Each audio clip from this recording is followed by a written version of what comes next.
सोचिए, एक ऐसा भाषण लिखा गया जिसे राष्ट्र की चेतना को झकझोर देना था, लेकिन उसे कभी कभी दिया ही नहीं गया। हम्म। साल था 1936। हम्म। Doctor B.R. अम्बेडकर को लाहौर में एक सुधारवादी हिंदू संगठन है, जात पात तोड़क मंडल, उसकी सालाना कॉन्फ्रेंस में अध्यक्षीय भाषण के लिए बुलाया गया। हम्म। लेकिन जब आयोजकों ने भाषण की स्क्रिप्ट पढ़ी तो उनके हाथ पांव फूल गए। डर गए वो। बिल्कुल, उन्होंने कार्यक्रम ही रद्द कर दिया। पर अंबेडकर पीछे हटने वालों में से नहीं थे। उन्होंने उस भाषण को अपनी लागत पर एक किताब की शक्ल में छपवाया और आज हम उसे एनिहिलेशन ऑफ कास्ट यानी जाति का विनाश के नाम से जानते हैं। और ये घटना उनके पूरे लेखन कार्य का सार है एक तरह से। हाँ, उनके लिए लिखना सिर्फ विचारों को कागज पर उतारना नहीं था, ये एक सीधी कार्रवाई थी। एक हथियार। हाँ, एक ऐसा हथियार जिसे वो तब इस्तेमाल कर रहे थे जब बाकी सारे रास्ते बंद थे। बिल्कुल। आज हम डॉक्टर अंबेडकर के इसी पक्ष की गहराई से पड़ताल करने वाले हैं, एक लेखक, एक विचारक और एक पत्रकार के रूप में। हम्म। हमारे पास जो स्रोत हैं वो उनके लेख, उनके अखबार और उनके भाषणों के इर्द गिर्द घूमते हैं। हमारा मकसद ये समझना है कि कैसे उन्होंने अपने कलम को सामाजिक क्रांति का शायद सबसे धारदार औजार बनाया। और इसकी जरूरत उन्हें बहुत पहले ही समझ आ गई थी।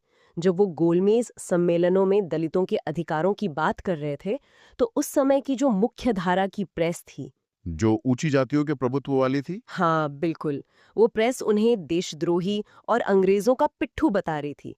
तब उन्हें एहसास हुआ कि अगर अपनी कहानी कहनी है, अपना सच सामने रखना है, तो अपना मंच खुद बनाना होगा। और यहीं से मूक नायक जैसे अखबारों का जन्म हुआ। तो एक तरह से उनकी पत्रकारिता मजबूरी और जरूरत दोनों से पैदा हुई। चलिए इसी से शुरू करते हैं। मूक नायक यानी गूंगों का नेता, ये नाम ही अपने आप में घोषणा बहुत शक्तिशाली नाम है। है ना? लेकिन सिर्फ नाम रख देने से तो अखबार चलता नहीं। हमारे स्रोत बताते हैं कि 1920 में जब ये शुरू हुआ तो इसे चलाना पहाड़ चढ़ने जैसा था, खासकर पैसों के मामले में। हाँ, और यहीं पर एक बहुत दिलचस्प कहानी है जो अक्सर नजरअंदाज कर दी जाती है। उनके अकादमिक जीवन के दोस्त यहाँ उनके सामाजिक आंदोलन के मददगार बने हैं। अच्छा। कोलंबिया यूनिवर्सिटी में उनके साथ एक पारसी दोस्त थे, नवल भथेना। भथेना एक कामयाब उद्यमी बन चुके थे और वो अंबेडकर के विचारों का बहुत सम्मान करते थे। स्रोतों के मुताबिक जब भी मूक नायक पर आर्थिक संकट के बादल छाते, भथेना मदद के लिए आगे आते। ये बात कमाल की है। हम अक्सर आंदोलनों को सिर्फ वैचारिक लड़ाइयों के रूप में देखते हैं, लेकिन उनके पीछे ऐसे व्यक्तिगत रिश्ते, दोस्ती और व्यावहारिक समर्थन की कहानियां छिपी होती हैं। बिल्कुल। भथेना का समर्थन सिर्फ पैसे देने तक ही सीमित नहीं था। नहीं नहीं, बिल्कुल नहीं। उन्होंने अपने नेटवर्क का भी इस्तेमाल किया। उस जमाने में गोदरेज एक बड़ा नाम था। हाँ। भथेना ने ही उन्हें मूक नायक में विज्ञापन देने के लिए राजी किया। सोचिए, एक क्रांतिकारी अखबार जिसे कोई छूना नहीं चाहता, उसे एक बड़ा कॉर्पोरेट विज्ञापन दे रहा है। सही बात है। ये भथेना के प्रभाव और अंबेडकर के मिशन में उनके विश्वास को दिखाता है। ये सिर्फ दोस्ती नहीं थी, ये एक तरह की क्या कहते हैं, वैचारिक साझेदारी थी। लेकिन इन सब कोशिशों के बावजूद स्रोतों में इस बात का भी जिक्र है कि 1923 आते-आते अंबेडकर का मूक नायक से जुड़ाव टूट गया। ये थोड़ा हैरान करता है कि इतने जुनून से शुरू किए गए प्रोजेक्ट से वो अलग क्यों हो गए? इसकी वजह एक आंतरिक मतभेद था। अखबार के मैनेजर थे ज्ञानदेव घोलप। हम्म। उनके साथ अंबेडकर के प्रबंधन को लेकर गंभीर मतभेद हो गए। आखिरकार अंबेडकर को पीछे हटना पड़ा, लेकिन वो इस अनुभव से टूटे नहीं, बल्कि उन्होंने इससे एक बहुत बड़ा सबक सीखा। क्या? उन्होंने समझ लिया कि अगर मिशन पर पूरा नियंत्रण रखना है, तो उसके प्रकाशन और प्रबंधन पर भी पूरा नियंत्रण रखना होगा। अच्छा, मूक नायक का अनुभव उनके लिए एक तरह की ट्रेनिंग थी। हाँ, कह सकते हैं। और इस सीख का असर हमें उनके बाद के प्रकाशनों जैसे बहिष्कृत भारत में दिखता है, जिस पर उनका पूरा नियंत्रण था। बिल्कुल। इन अखबारों के नाम मूक नायक, बहिष्कृत भारत, ये सिर्फ अखबार नहीं लगते, ये एक आंदोलन के पोस्टर लगते हैं। आपने बिल्कुल सही पकड़ा। ये सिर्फ खबरें नहीं छापते थे, ये एक नैरेटिव, एक दृष्टिकोण गढ़ रहे थे जिसे मुख्यधारा की मीडिया दबा रही थी। ये उन लोगों के लिए एक आवाज थे जिनकी अपनी कोई आवाज नहीं थी। वे सिर्फ घटनाओं की रिपोर्टिंग नहीं कर रहे थे, वे घटनाओं को आकार दे रहे थे, बहसें छेड़ रहे थे और एक पूरी पीढ़ी को राजनीतिक रूप से शिक्षित कर रही थे। तो एक तरफ वो पत्रकारिता के जरिए अपनी आवाज को स्थापित कर रहे थे, लेकिन जैसा हमने शुरू में जिक्र किया, एक मौका ऐसा भी आया जब उनकी आवाज को मंच पर आने से पहले ही खामोश करने की कोशिश की गई। हाँ, एनहिलेशन ऑफ कास्ट। चलिए, उस मशहूर भाषण की कहानी पर वापस चलते हैं। मुझे ये बात थोड़ी अजीब लगती है। जात पात तोड़क मंडल का तो नाम ही जाति तोड़ने पर था। सही बात है। फिर वो अंबेडकर के विचारों से इतना क्यों डर गए? क्या उनके जाति तोड़ने और अंबेडकर के जाति तोड़ने में कोई बुनियादी फर्क था? बहुत बड़ा फर्क था। यही इस पूरे विवाद की जड़ है। जात पात तोड़क मंडल एक सुधारवादी संगठन था। अच्छा।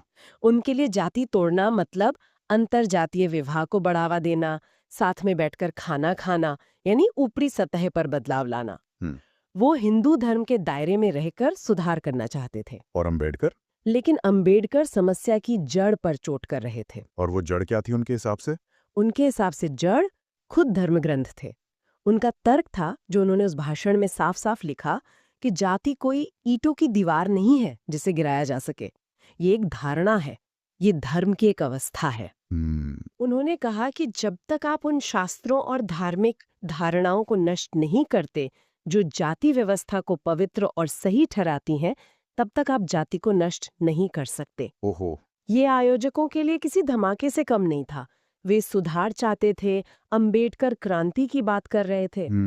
जब उनसे भाषण के कुछ हिस्सों को हटाने के लिए कहा गया, तो उनका जवाब भी बहुत दमदार था। उन्होंने लिखा क्या? कि मैं 1 इंच भी नहीं हिलूंगी। हाँ। मैं किसी सम्मान के बदले अपने विश्वास का सौदा नहीं कर सकता। ये उनकी बौद्धिक ईमानदारी और साहस को दिखाता है। बिल्कुल। और इसी भाषण में उन्होंने उस तर्क की धज्जियां उड़ाई जो सदियों से दिया जा रहा था कि जाति व्यवस्था श्रम का विभाजन यानी डिवीजन ऑफ लेबर है। हाँ। और यहाँ उनकी प्रतिभा दिखती है।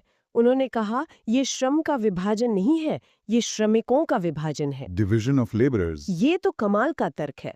मतलब उन्होंने एक स्थापित सदियों पुरानी दलील को सिर्फ एक शब्द बदलकर पूरी तरह से पलट दिया। पूरी तरह से। श्रम से श्रमिकों पर ध्यान ले जाना ही पूरी बहस को व्यक्तिगत और मानवीय बना देता है।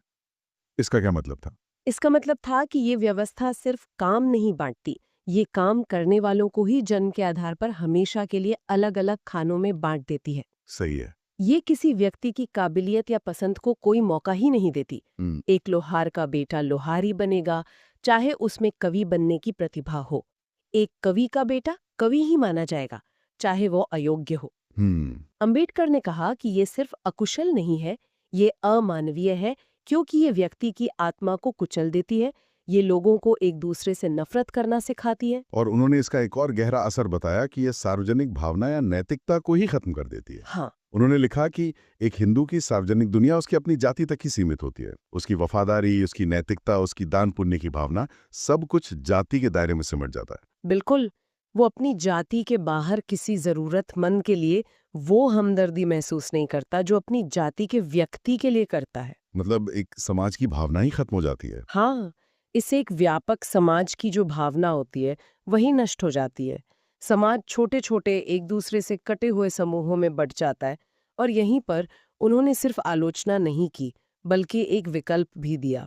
उन्होंने एक आदर्श समाज की अपनी कल्पना पेश की, जो स्वतंत्रता, समानता और बंधुत्व पर आधारित थी। ये शब्द सुनने में बहुत जाने पहचाने लगते हैं, लेकिन अंबेडकर के लिए इनके मायने बहुत गहरे थे, खासकर बंधुत्व के। उनके लिए बंधुत्व या फ्रेटर्निटी सिर्फ भाईचारे का एक नारा नहीं था। उन्होंने लोकतंत्र को परिभाषित करते हुए कहा कि यह सिर्फ सरकार का एक रूप नहीं है, बल्कि ये मूल रूप से एक साथ रहने का एक तरीका है, एसोसिएटेड लिविंग। सही कहा। एक ऐसा समाज जहां लोग अपने अनुभव, अपने विचार एक दूसरे के साथ आसानी से साझा कर सकें, जहां एक दूसरे के प्रति सम्मान हो। और जाति व्यवस्था तो ठीक इसी चीज पर हमला करती है। सीधे इसी एक साथ रहने के विचार पर हमला करती है। ये लोगों के बीच दीवारें खड़ी करती है, साझा अनुभव को असंभव बना देती है। इसलिए उनके लिए जाति का विनाश ही सच्चे लोकतंत्र की पहली शर्त थी। तो एनहिलेशन ऑफ कास्ट में उन्होंने समस्या की जड़ बताई और उसका एक दार्शनिक हल भी सुझाया। ये सिर्फ एक भाषण नहीं, एक पूरा घोषणा पत्र है। बिल्कुल है। लेकिन उनका लेखन सिर्फ जाति तक ही सीमित नहीं था। उन्होंने धर्म और इतिहास को भी एक नई नजर से देखा।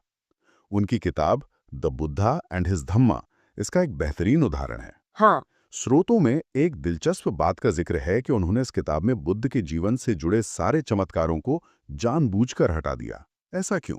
क्योंकि अंबेडकर धर्म को अंधविश्वास और चमत्कारों से निकालकर तर्क और नैतिकता की जमीन पर खड़ा करना चाहते थे। अच्छा। वो 20वीं सदी के इंसान के लिए एक ऐसा धर्म चाहते थे जो वैज्ञानिक सोच के साथ चल सके। उनके लिए बुद्ध की महानता उनके चमत्कारों में नहीं, बल्कि उनके धम्म यानी उनकी नैतिक और तार्किक शिक्षाएं में थी।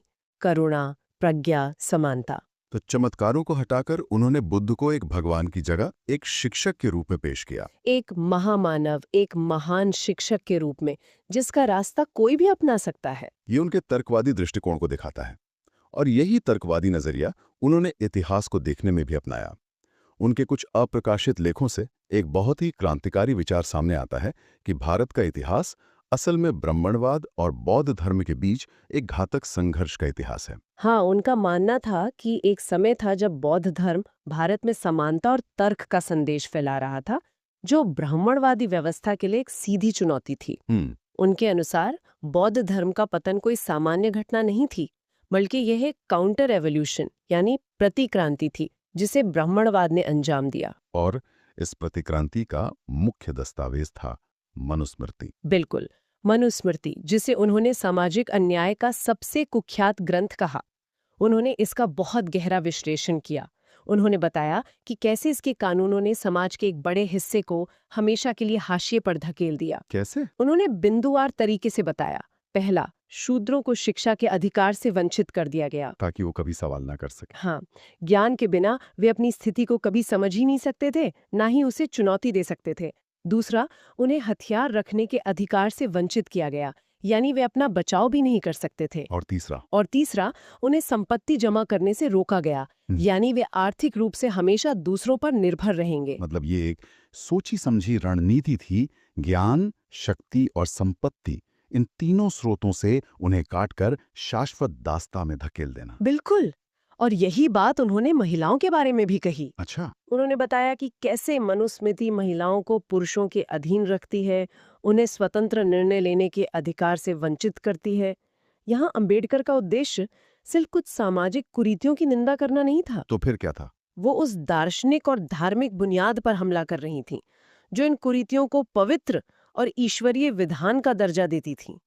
उनका मानना था कि जब तक आप इस बुनियाद को नहीं तोड़ेंगे, तब तक आप एक न्यायपूर्ण समाज नहीं बना सकते। तो आज की इस चर्चा से ये तस्वीर बिल्कुल साफ हो जाती है। डॉक्टर अंबेडकर सिर्फ एक राजनीतिक नेता या संविधान निर्माता नहीं थे, वे एक ऐसे योद्धा थे जिनका सबसे बड़ा हथियार उनकी कलम थी। हाँ, मूक नायक को चलाने की जमीनी चुनौतियों से लेकर एनाइलेशन ऑफ कास्ट के विस्फोटक विचारों तक और इतिहास और धर्म की एक पूरी तरह से नई व्याख्या तक, उनके शब्द आज भी प्रासंगिक हैं। और सामाजिक चेतना को झकझोरने की ताकत रखते हैं। हाँ। उन्होंने साबित किया कि लेखन सिर्फ एक एकेडमिक अभ्यास नहीं है, नहीं, ये समाज की चीर फाड़ करने, उसके अंतर्विरोधों को उजागर करने और उसे बदलने का एक शक्तिशाली औजार हो सकता है।